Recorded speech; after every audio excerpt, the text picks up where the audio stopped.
Renungan Harian Kristen.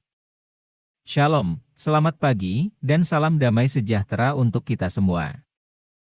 Mari sejenak kita merenungkan firman Tuhan dan berdoa.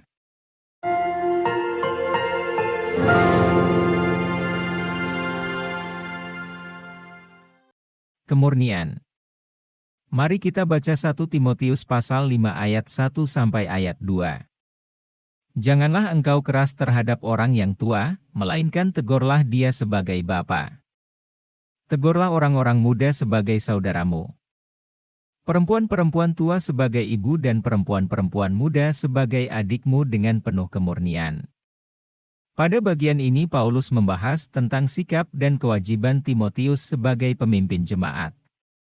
Jika para pengajar sesat di awal pasal 4 menggunakan tipu daya pendusta-pendusta, maka Paulus memerintahkan Timotius menangkalnya dengan penuh kemurnian, ayat 1.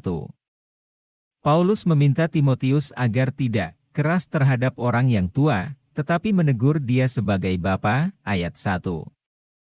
Tugas Timotius sebagai pemimpin tidak boleh membuatnya mengesampingkan kewajiban untuk menghormati orang yang lebih tua. Kata bapa dan ibu yang digunakan di ayat 1 dan 2 menunjuk pada pengertian orang tua kandung. Ia harus menghormati orang-orang yang lebih tua seperti kepada orang tua kandungnya.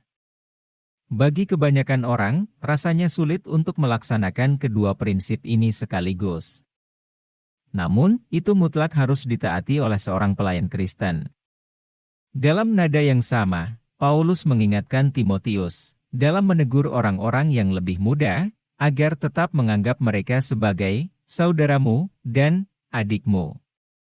Anak kalimat, dengan penuh kemurnian, ayat 2, selain menunjuk pada semua kelompok orang yang ada dalam 1-2, secara khusus juga menunjuk pada perlakuan terhadap para perempuan muda, jemaatnya.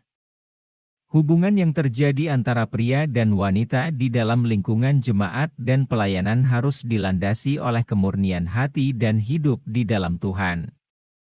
Renungkan, bagaimana kita dapat ikut mewujudkan hubungan dengan penuh kemurnian di tengah komunitas jemaat? Selamat beraktivitas kembali. Tuhan Yesus menyertai dan memberkati kita semua. Amin.